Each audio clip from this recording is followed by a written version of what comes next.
그 분노를 김정은 정권이 어떻게 감당할지 모르겠어요. 힘으로 마냥 누를 수만 있을까? 우리가 생각했던 것보다 빠르게 북한 정권이 몰락할 수 있는 순간이 올 수 있다. 우린 대비해야 된다는 거죠. 그 보고서에 보면 충격적인 얘기들이 나오는데, 김정은이 2012년에 권력의 최고 정점에 등장했을 때부터 지난 10년간, 12년간 북한의 배급 경제는 완전히 무너졌고 북한의 국영 경제는 완전히 실패했으며 주민들은 이미 자체적인 시장을 통해서 의식주, 생계, 의료를 자체적으로 해결하고 있다라는 게 대한민국 공식 정부의 분석 결과였어요. 최근에 탈북한 MZ세대를 만나서 물었어요.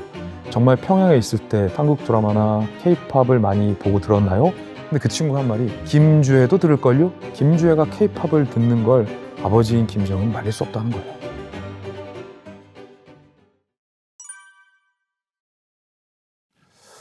북한이 러시아의 자국의 젊은 병사들을 파병하고 나서 뉴스에 나온 것보다 훨씬 더 많이 전사했습니다. 많은 북한의 청년들이 생전 가보지도 못했던 러시아 땅에서 처참하게 죽었습니다. 북한 정권은 1년 반, 2년 동안 이 사실로 인해서 일반 주민들이 동요하지 않기 위해서 이걸 강하게 억눌러 왔습니다. 제가 보는 관점은 그 억누름에는 한계가 분명히 왔다. 저는 수많은 북한의 청년들이 이국 땅에서 죽은 사실 때문에 북한 일반 국민들의 동요가 분명히 언젠간 일어나리라고 봅니다. 이 지점을 봐야 된다고 보는데, 많은 이 북한 파병 문제를 보는 관점들이 존재합니다.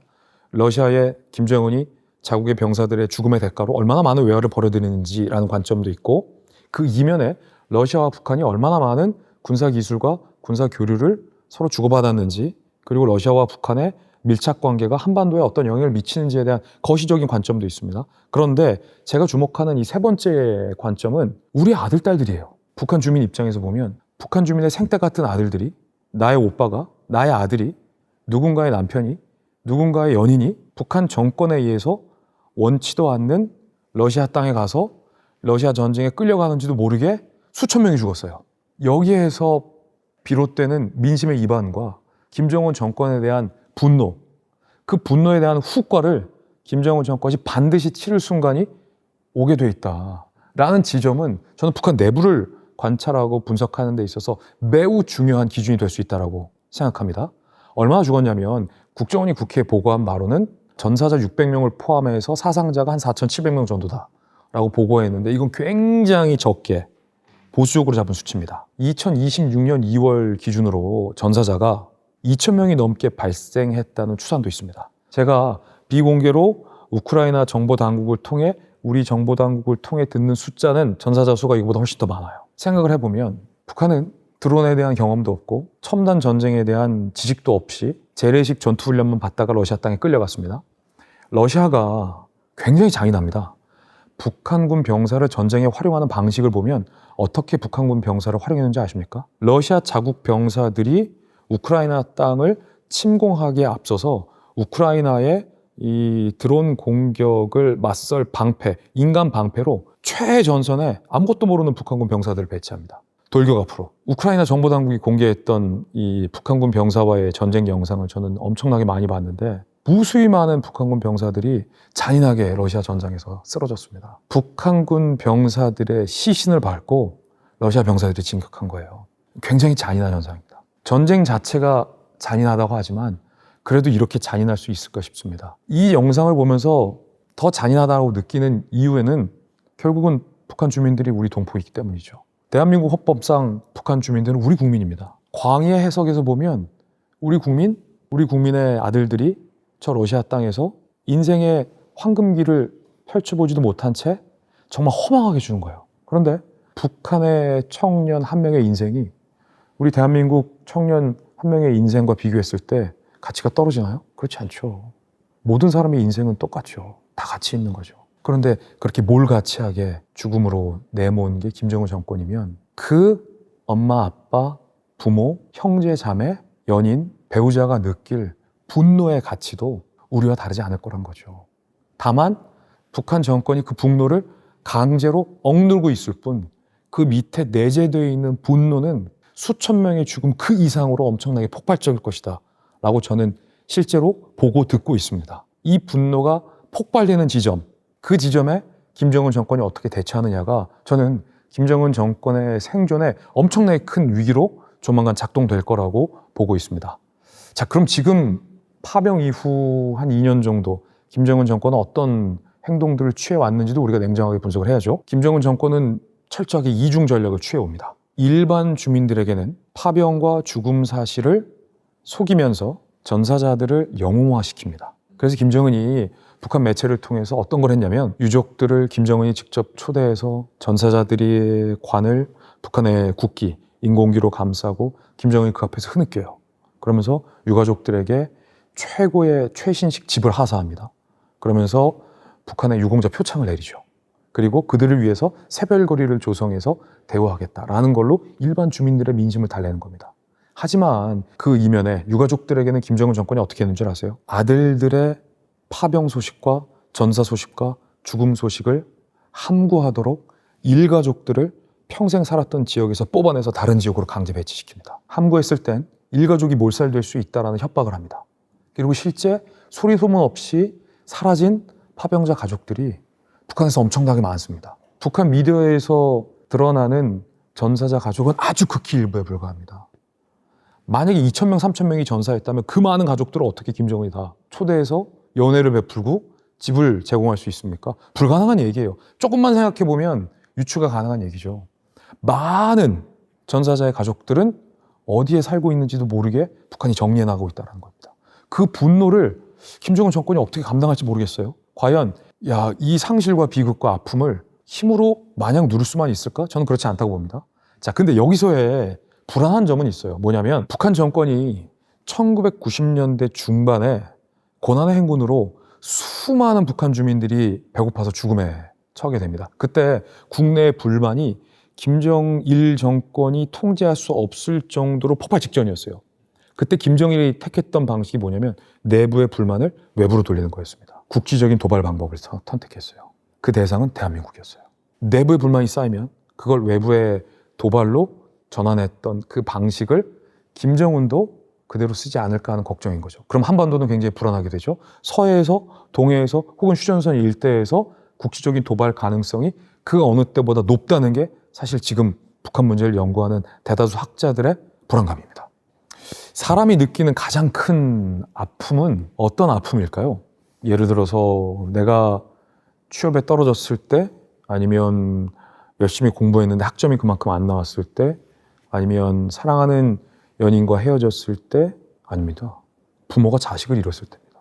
부모가 자식을 잃었을 때 사람이 느끼는 슬픔과 분노는 말로 표현할 수 없는 수준입니다. 그런데 그게 수천 명이에요. 아무리 통제에 이골이 난 북한 정권이라 하더라도 그걸 완벽하게 억제하고 누를 수 있을까요? 저는 그렇게 보지 않습니다. 그랬을 때 김정은 내부에 정권을 유지할 수 있는 것과 관련해서 굉장한 불안감을 느꼈을 때 한반도는 역설적으로 더 불안해질 수 있다는 거죠. 그걸 우리는 대비해야 된다는 겁니다. 이렇게 말하는 학자들이 사실 많이 없어요. 걱정돼요. 그래서 북한은 결국 이 미국과의 대화의 장으로 나올 것이다.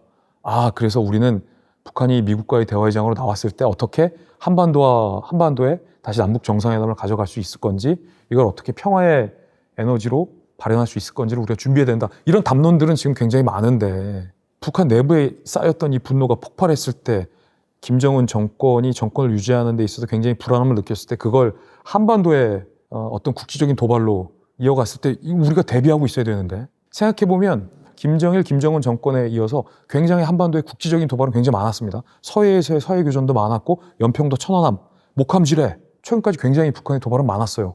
북한과 우리가 안 싸운 시간이 그리 오래되지 않았다는 거예요. 그럼 우린 대비해야 됩니다. 직시해야 됩니다. 그 부분도 저는 굉장히 경계해야 될 부분이라고 보는데, 엄청나게 많은 병력들이 파병이 됐고 전사를 했는데 이미 북한의 전쟁을 겪고 돌아와서 그 북한의 어떤 재래군의 지휘관으로 활동하고 있는 병사들이 3,000명 이상이 됩니다. 이 북한군 3,000명은 러시아와 우크라이나의 현대전을 극복하고 경험한 전쟁 경험이 있는 병사들이에요. 지휘관들이에요. 현대전, 드론전을 어떻게 수행하는지에 대한 나름의 노하우가 축적돼 있는 지휘관들입니다. 지금까지의 러시아 우크라이나 전쟁 이전의 북한군은 전쟁을 경험하지 않은 재래식 병사였어요. 그래서 전혀 우리에게 위협이 안 됐죠. 북한군의 특수전단이라고 해봤자 배로 철근 휘고 맨 주먹으로 벽돌 깨는 정도밖에 안 됐어요. 그건 우리 군의 최첨단 군사 기술로 충분히 극복이 가능했죠. 그런데 우리나라 군사도 현대전을 치르지 않은 군인이에요.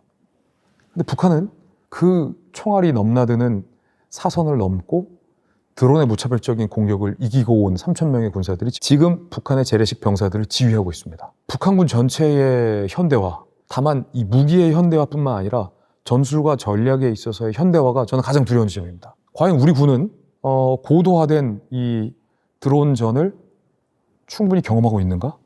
제가 보고 취재하고 있는 국방부는 그렇지 않아요. 물론 우리도 드론 역량을 고도화하고 있고 대비를 하고 있습니다. 근데 다만 북한군이 양산하고 있는 드론의 수가 우리 군이 만들고 있는 드론의 수보다 훨씬 더 많아요. 저는 북한군이 찍어내고 있는, 공장에서 찍어내고 있는 이 러시아의 드론과 이란의 드론 기술이 지금 북한의 드론 기술의 상당수거든요. 이건 감히 말씀드리건데 가장 역사상 싼 한반도의 비대칭 전력이 될 수 있다고 봅니다. 그걸 어떻게 대비하고 그걸 어떻게 방어해낼 수 있느냐에 대한 고민은 미안한 얘기지만 지금 우리 군이 안 하고 있어요. 현 정부가 안 하고 있습니다. 예를 들어 우크라이나에서는 이란의 자폭 드론을 러시아가 쓰고 있는데 그 드론을 저가의 드론으로 어떻게 요격하고 무력화하는 드론도 개발했어요. 우리의 기술로는 충분히 그런 드론을 연구할 수 있지만 지금 안 하고 있어요. 그럼 만약에 북한군이 하마스가 이스라엘을 국지적으로 도발했던 것처럼 무수히 많은 벌떼 드론을 휴전선 인근의 특정 지역에만 보내서 도발을 한다면 우리가 그걸 방어할 수 있을까요? 이 물음에 대한 답을 우리 정부와 우리 군이 자신 있게 내놓을 수 있어야 할 때가 지금 점점점 지나가고 있다라는 얘기는 북한을 취재하고 안보를 취재하는 전문가 누군가는 해야 된다고 봅니다. 이건 사실 우리 군이 갖고 있는 최첨단 이지스함이나 아니면 우리 군이 미군과 함께 보유하고 있는 패트리어트나 사드론을 막을 수 없는 얘기거든요. 벌떼 드론을 무슨 수로 막아냅니까? 대비해야 됩니다. 전면전과 국지전을 나눠서 생각해야 됩니다. 전면전은 북한이 핵까지 쓰면서 정말 죽기 살기로 달려드는 전면전입니다. 6.25 전쟁이 전면전이죠. 그 전면전의 가능성은 낮습니다. 미국이라는 든든한 방패가 있기 때문에. 그런데 국지전을 얘기할 때는 얘기가 달라집니다. 그걸 제가 그냥 50초 안에 증명해 드릴게요. 연평도에 북한의 방사포가 떨어졌을 때, 천안함에 북한의 어뢰가 날아왔을 때 미국이 뭘 도와줬죠? 미국이 안 도와줬다라는 서운함을 얘기하는 것이 아니라 국지전은 미국이 도와줄 수 없는 영역이라는 말씀을 드리는 겁니다. 반대로 짚어보면 그런 국지적인 도발이 전면전보다는 약하지만 우리 안보에 미치는 영향이 작다고 할 수 없는데 천안함 때, 연평도 때, 서해교전 때 얼마나 많은 사람들이 충격을 받았습니까? 우리나라 경제에도 미치는 영향이 컸잖아요. 안보에도 미치는 영향이 컸잖아요. 그럼 국지전의 위험성도 중요하다는 겁니다. 전면전 못지않게. 이 국지전의 위험성은 미국의 존재가 해결해주지 않는다는 겁니다. 더군다나 지금 한반도에는 전략 전술 핵무기도 없어요. 그럼 북한이 만약에 아까 드론 얘기했으니까 핵 기술을 점점 고도화한다고 가정해 봅시다. 북한은 정말 자기들의 타임테이블대로 핵무기를 점점 고도화하고 있거든요. 북한에게 남은 건 이제 핵 소형화예요. 그래서 굉장히 소량의 핵폭탄을 굉장히 좁은 지역에 누가 도발했는지도 모르게 애매하게 도발 내지 테러를 자행했다라고 가정해 보면 그 피해는 고스란히 우리가 받는 거잖아요. 자, 그랬을 때 과연 미국이 그걸 막아줄 수 있을까요? 자, 한 단계 더 질문 드릴게요. 북한이 국기적인 핵 도발을 우리에게 가했을 때 우리는 얼마만큼 보복할 수 있을까요? 만약에 북한이 우리에게 가정이에요. 그럴 리는 없겠지만, 그럴 가능성은 낮겠지만 소량의 핵 도발을 가하면 우리는 그에 상응한 도발을 돼 있는 게 원칙입니다. 근데 아마 우리는 많은 정치적 고민할걸요. 도발의 주체가 누구냐? 정말 북한이 도발한 게 맞느냐? 북한으로 단정하지 말라라는 부분부터 이 대등한 도발을 하는 것이 과연 남북의 안보에 도움이 되느냐? 담론만 수많이 담론을 하다가 그 시기를 놓칠 겁니다. 실제 연평도 천안함 때도 우리 상응하는 보복을 하지 못했어요. 그럼 북한은, 김정은은 이렇게 느낄 겁니다. 아, 이 정도 도발해도 괜찮네? 미국이 오지 않네? 한국 정부가 적극적으로 대응하지 않네? 그럼 더 정교하게, 누가 쐈는지 모르게, 누가 공격했는지 모르게 한번 장난쳐볼까? 점점점 도발 수위를 늘려가겠죠. 자, 그럼 우리는 어느 정도의 도발 수준까지 대응할 건가에 대한 기준이 지금 있느냐? 없어요. 미국의 존재는 전면적인 핵 전쟁을 억제해 준다는 차원에서 굉장히 든든하고 큽니다. 하지만 국진으로 들어가면 전혀 다른 얘기가 된다. 핵과 관련돼서도 미국이 우리에게 핵 우산을 보장해 주는 경우는 핵을 전면적으로 사용할 때뿐입니다. 북한이 핵 기술을 고도화할 날이 얼마 남지 않았다고 보는데 북한이 누가 쐈는지 모를 소량의 핵을 국지 도발을 해왔을 때 미국이 핵 우산을 제공해 주지 않습니다. 그랬을 때 우리는 어떻게 그 국지적인 핵 도발도 못하게 핵 억지를 가져갈 수 있느냐는 온전히 우리의 과제예요. 저는 그래서 최소 한국 사회가 잠재적인 핵 개발 역량까지는 갖춰야 된다라고 주장하는 전문가 중에 한 명인데 지금은 그러지 않죠. 우리가 핵을 생산할 수 있는 능력이 충분히 됨에도 불구하고 미국과의 협상을 통해서 잠재적인 핵 보유 역량까지 우리가 못 가 있어요. 하지만 이웃나라 일본은 원한다면 언제든지 핵을 개발할 수 있는 역량을 개발할 수 있는 수준까지 가 있어요. 일본은 미국과의 핵 협상을 통해서 그걸 얻어냈거든요. 근데 아직도 우리나라는 한국 사회에서 잠재적인 핵 역량을 갖추는 것에 대한 찬반 양론이 해결되지 않은 상태인 거죠. 이게 아쉽다는 거죠. 우리가 핵 억지를 가져가야 되는데 전면전이 아니더라도 그래야 북한이 감히 국지적인 핵 도발을 못 해온다라는 게 핵 억지의 사실은 기본입니다. 이 핵 억지에 대한 딜레마가 제 품격 있는 대화를 위한 직브리핑에도 자세히 나와 있습니다. 궁금하신 분들은 책을 더 읽어보시면 더 자세히 알 수 있을 거라고 봅니다. 북한 김정은이 최근에 헌법에 이상한 조문을 하나 넣었어요. 국경과 관련된 헌법 조항을 굳이 신설했습니다. 북한의 국경은 최남단을 휴전선으로 둔다 라는 조항을 헌법에 신설했어요. 그런데 지금까지 북한은 남과 북은 통일을 해야 할 대상으로 규정해 왔기 때문에 당연히 이 국경과 관련된 조항을 헌법에 만들지 않았죠. 그런데 몇 년 전에 북한 김정은이 통일을 아예 없앴죠. 그리고 적대적 두 국가로 선언한 이후에 그 다음에 세 번째 단계가 국토와 관련된 국경과 관련된 조항을 신설한 거예요. 근데 생각을 해보면 굳이 김정은이 적대적 두 국가로 선포한 그 상황에서 국경과 관련된 디테일한 헌법 조항을 신설해 놓을 이유가 없습니다. 뜬금없죠. 그런데 왜 그럴까를 생각해 보면 김정은이 뭘 두려워하는지에 대한 그 두려움의 지점을 파악할 수 있다는 거예요. 그게 바로 한류 문화의 확산입니다. 김정은이 과거에는 김정일 아버지 세대까지만 하더라도 우리가 통일을 해야 한다라는 레토릭을 자신들의 체제를 유지하는 레토릭으로 써왔습니다. 재밌죠? 그런데 김정은은 그 통일에 대한 레토릭을 내다버렸어요. 왜 그랬을까요?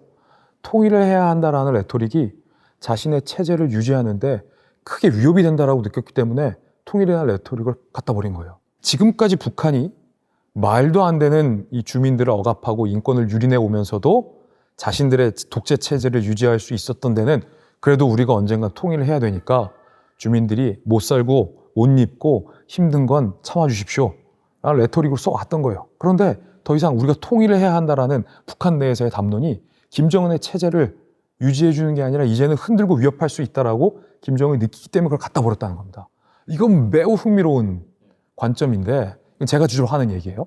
그 근저에는 한류 문화가 김정은이 손을 쓸 수 없을 정도로 북한 전반에 확산되어 있다는 겁니다. 제가 그 북한 문제를 취재하면서 엄청나게 많은 탈북자들을 만나서 지금도 인터뷰하고 있지 않겠습니까? MZ세대, 평행의 MZ세대, 최근에 탈북한 MZ세대를 만나서 인터뷰를 했어요. 물었어요. 예쁜 소녀예요. 20대 소녀예요. 엄마 아빠랑 다 같이 함께 탈북을 해왔어요. 최근에. 정말 평양에 있을 때, 북한에 있을 때 한국 드라마나 K-팝을 많이 보고 들었나요? 라고 물어보니까 오라버니 K-팝, K-드라마 아니었으면 제가 여기 안 있습니다. 그럼 주변의 친구들도 많이 들어요? 라고 물어보니까 모두가 다 듣는다. 그러면서 그 친구가 저에게 했던 말이 너무 충격적이고 재밌었어요. 김주애도 들을걸요? 근데 그 친구가 한 말이 김주애가 K-팝을 듣는 걸 아버지인 김정은이 말릴 수 없다는 거예요. 김정은이 뭐 반동문화 배격법 아니면 뭐 표준어 강화법, 북한의 뭐 3대 악법들, 오빠 금지법 이런 것들을 통해서 한류 문화를 유포한 북한의 청년들을 가끔가다 본보기로 굉장히 강하게 총살하거나 강하게 처벌하는 뉴스를 우리가 심상찮게 볼 수 있습니다. 그 말은 북한 체제가 더 이상 한류 문화의 확산을 통제할 수 있는 통제력을 상실했다는 뜻이에요. 무섭기 때문에 그렇게 강하게 처벌을 하고 법을 만드는 겁니다. 김정일과 김정은 시대에 걸쳐서 김정일을 직접 보좌했고 김정은까지 직접 수행했던 북한의 최고위급이 몇 년 전 탈북했고 제가 그를 제일 먼저 만나서 인터뷰했어요. 누구라고 실명을 말씀드릴 수는 없습니다만 그 북한의 최고위급이 탈북을 해서 저에게 하는 얘기가 너무 충격적이었어요. 앵커님, 김정은은 한국 방송을 볼까요? 안 볼까요? 그래서 당연히 제가 아는 상식으로도 국내에 나오는 언론 보도들을 다 브리핑을 해서 국내 언론 동향을 보고받는 걸로 알고 있습니다. 라고 말했죠. 그거 말고 김정일이 정말 재밌게 즐겨보는 한국 프로가 있을까요? 없을까요? 업무 말고. 에이, 그래도 안 보겠죠. 차라리 뭐 CNN은 보겠죠. 충격적인 게 김정은이 제일 즐겨보는 프로그램이 한국인의 밥상이라는 거예요.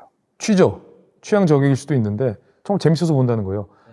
에이, 제가 그랬어요. 에이, 아니요. 자기가 평양에 최고위급에 있을 때 김정은의 이제 식사를 제공하는 쪽으로부터 오더가 하나 내려왔다는 겁니다. 보리굴비라는 걸 공수해봐라. 보리굴비가 평양에 없어요? 북한은 보리굴비가 없대요. 저 그거 처음 알았어요. 보리굴비는 우리가 흔히 알듯이 이 보리집 사이에 굴비를 잘 말린 다음에 그거를 이제 쪄내거나 구워내서 밥에 녹차를 말아서 굴비살과 같이 먹는 음식이잖아요. 얼마나 감칠맛 나고 맛있습니까? 근데 북한에는 보리굴비가 없는 거예요. 한국이나 밥상에서 보리굴비가 나왔다는 겁니다. 김정은이 그걸 보고 야, 저 음식은 도대체 뭐냐? 한번 먹고 싶다 라고 지시를 내려서 실제 한국의 보리굴비가 중국을 통해서 북한으로 넘어갔다는 겁니다. 이건 그분이 직접 저한테 얘기해 준 사례예요. 김정은도 보는데 리설주는 안 볼까요? 김주애는 안 볼까요? 일반 평범한 북한 청년들, MZ세대들은 안 볼까요? 그 MZ세대들의 엄마 아빠는 안 볼까요? 지난 정권에서 통일부가 10년에서 15년간 북한의 인식 변화를 추적 관찰해온 보고서가 있습니다. 원래는 그게 국가 3급 기밀이었는데 기밀이 해제가 돼서 지금은 공개가 됐습니다. 그 보고서에 보면 충격적인 얘기들이 나오는데 김정은이 2012년에 권력의 최고 정점에 등장했을 때부터 지난 10년간, 12년간 북한의 배급 경제는 완전히 무너졌고 북한의 국영 경제는 완전히 실패했으며 주민들은 이미 자체적인 시장을 통해서 의식주, 생계, 의료를 자체적으로 해결하고 있다라는 게 대한민국 공식 정부의 분석 결과였어요. 거기서 더 나가서 김정은 권력층의 이 주민 수탈은 더 심화됐고 재미있는 점은 김정은 집권 이후에 북한 주민들의 뇌물 공여 경험이 김정은 이전보다 2.5배 이상 증가했다는 겁니다. 그만큼 북한이 더 부패했다는 거죠. 북한의 뇌물 공여 빈도까지 우리 정보기관이 다 분석하고 있다는 거예요. 여기서 더 충격적인 건 김정은 정권에 대한 배신감, 김정은 정권에 대한 분노, 3대 세습에 대한 동의하지 못하는 북한의 불만이 하늘을 찌른다는 거였습니다. 이게 10년 단위로 우리 정부가 계속해서 분석해 왔는데 일반 국민들에게는 공개되지 않았던 자료들이에요. 김정은 이전의 김정일 시대 때 10년 단위의 분석을 해보면 그 데이터가 정권에 대한 불만이 지금 최근 김정은 정권에 대한 10년과 비교해 봤을 때 하늘과 땅 차이입니다. 거기에 러시아 땅에서 전사한 전사자들에 대한 북한 주민들의 민심 위반, 북한 정권에 대한 분노, 이게 합쳐져서 폭발하는 시점이 머지 않을 수도 있다. 저는 이렇게 보고 있습니다. 아랍의 봄을 우리가 최근 몇 년에 겪었잖아요. 그 아랍의 봄이 가능했던 이유는 인터넷과 SNS가 있었기 때문입니다. 아랍에선 청년들이 분노해서 30년, 40년 독재 정권에 항거하고 정권이 붕괴되는데 북한에서는 왜 이런 시위가 없나요? 북한 청년들이 느끼는 분노와 아랍 청년들이 느끼는 분노의 온도가 다르나요? 전혀. 북한은 철저하게 SNS와 인터넷이 통제되어 있기 때문입니다. 그런데 SNS와 인터넷이 통제됐다 하더라도 북한 주민들이 느끼는 외부의 문화가 없느냐, 문화적 경험이 없냐, 그렇지 않다는 거죠. 속도가 현저하게 느릴 뿐이지 이미 주민들의 일상생활 깊숙이에는 외부 세계에 대한 문화와 대한민국에 대한 동경심이 굉장히 많이 부풀어 있다. 김정은이 그걸 누구보다 잘 알기 때문에 국경을 세우고 국경과 관련된 법률을 정하고 한류 문화, 자기도 보면서 한류 콘텐츠를 못 보게 처벌하는 말도 안 되는 법을 강행하고 있다라는 거죠. 제가 최근에 한 20대 탈북민들 여럿을 취재했는데 탈북 동기가 재밌어요. 10년 전 지금 탈북한 MZ세대들 이전 세대, 직전 세대들만 하더라도 탈북의 동기에 주는 먹고 사는 문제를 해결하기 위해서였습니다. 그리고 경제적인 숙청을 피해서 나와 내 자식의 목숨을 부지하기 위해서 굉장히 절박했어요. 근데 지금 탈북하고 있는 최근 이 MZ세대들의 탈북 동기는 굉장히 다양해졌습니다. 한 명은 사랑을 찾아서, 또 한 명은 자신의 꿈을 이루기 위해서, 한 명은 부를 일구기 위해서 탈북의 동기들이 점점 다양화되고 있다는 거죠. 그리고 그 근저에는 자유 대한민국의 땅에 가면 사랑도 찾을 수 있고 꿈도 이룰 수 있고 돈도 벌 수 있다라는 확신을 평범한 북한 청년들이 하고 있다는 반증인 거죠. 단정적으로 말씀드리기 굉장히 어려운 문제지만 왜냐하면 북한은 굉장히 고도로 주민들을 통제해왔고 상호감시 시스템을 아직도 유지하고 있습니다. 그래서 아직도 21세기에 내가 현 정권에 대해서 생각하는 것을 외부에서 자유롭게 발설하지 못하는 단계예요. 그런데 무언가 이 정권에 저항하는 움직임이 계속해서 응축되고 폭발하려면 사실 사람들이 공론장이라는 걸 형성해야 되거든요. 3.3.5의 광장에 모인다든가 아니면 사이버상의 광장, SNS에서 이 분노를 표출하든가 이런 것들이 지금 온라인, 오프라인이 다 통제되어 있는 사회가 북한 사회이기 때문에 민중의 봉기 아니면 민중의 시위 자체가 굉장히 불가능한 조건에 쌓여 있죠. 하지만 일반 북한 주민들이 느끼는 이 분노와 불만은 아랍의 봄 못지않다라는 게 제가 직접 피부로 느끼고 취재해온 결과입니다. 제가 생각하는 정답은 자명합니다. 우리는 세 가지를 준비해야 됩니다. 첫 번째는 김정은 정권의 급격한 붕괴를 대비해야 되고, 그리고 민심의 폭발과 동요를 우려한 김정은 정권의 갑작스러운 도발을 우리는 대비해야 되고, 김정은 정권이 고도로 개발해 놓은 핵 억지력을 갖춰야 됩니다. 이 세 가지를 우리는 대비해야 된다는 거예요. 이것만 대비하면 돼요. 억지로 통일을 하려고, 억지로 문화 교류를 하려고, 아니면 억지로 더 적대시할 필요도 없는 겁니다. 더 화를 낼 필요도, 더 흥분할 필요도 없지만 우리는 차분하고 냉정하게 이 세 가지를 준비해야 됩니다. 그 이유에 대해서는 지금 다 설명을 해드렸죠. 마지막으로 정리를 해보면 우리가 생각했던 것보다 빠르게 북한 정권이 몰락할 수 있는 순간이 올 수 있다. 4대 세습, 김주애로의 세습은 불가능할 수도 있다라는 걸 우린 대비해야 된다는 거죠. 수많은 북한 주민들이 북한의 급변 사태 때 쏟아져 나왔을 때 한국 사회는 어떻게 준비를 하고 대비를 할 것인가. 이건 한국 경제와 증시에도 미치는 영향이 클 거라고 봅니다. 이거 대비해야 돼요. 두 번째는 이 상황이 오기 직전에 북한이 최후의 정권 유지 수단으로서 우리를 향한 다양한 국지 도발과 물리적인 도발을 해올 가능성이 큽니다. 드론으로서, 소량의 핵 공격으로서, 혹은 재래식 공격을 복합적으로 쓴 공격으로 세울 가능성이 크죠. 혹은 사이버 공격도 있을 수 있습니다. 자, 그랬을 때 우리가 준비가 돼 있냐, 대비가 돼 있냐. 이건 우리가 철저히 예상을 하고 대비를 해야 됩니다. 북한은 반드시 우리를 향해 공격해 올 겁니다. 북한이 핵 개발하고 국경을 단절했다고 우리를 공격하지 않을 것이다 라는 건 굉장히 나이브한 생각이에요. 그건 틀린 생각이에요. 대비해야 됩니다. 세 번째, 가장 비대칭 전략은 북한의 핵 전력입니다. 북한은 핵을 고도화했고 상당히 많은 수의 핵 무기를 보유하고 있습니다. 우리는 없습니다. 북한의 핵 능력에 대해서 핵을 억제할 수 있는 자체적인 수단이 우리는 없습니다. 이건 핵 잠수함을 도입한다 하더라도 억지력이 생기는 게 아니에요. 착각하시면 안 됩니다. 핵 잠수함은 전혀 별개의 문제입니다. 북한의 핵 능력을 억제할 수 있는 능력은 없어요. 한미 관계 하나뿐이에요. 미국이 선의로 제공해준다는 핵우산 하나밖에 없습니다. 자, 그랬다면 만약에 미국이 생각해보니까 지금은 아닐 거야 라고 발을 빼면 우리는 어떡합니까? 유일한 억지력이 없어지는 거죠. 그럼 언제든지 우리가 유사시에 우리 국민과 자산과 생명을 지키기 위해서 핵을 만들고 개발할 수 있는 핵 잠재적 능력까지는 우리가 갖춰야죠. 그게 대비하는 지름길이죠. 지금 당장 핵을 개발하자라는 말이 절대 아니라 언제든지 우리가 필요할 때 핵 무기를 생성해서 핵 억지 능력을 갖출 수 있는 잠재적인 역량은, 그 리미트는 우리가 해제해야 된다. 최소한 이 세 가지를 우리는 준비해야 된다라고 말씀드립니다.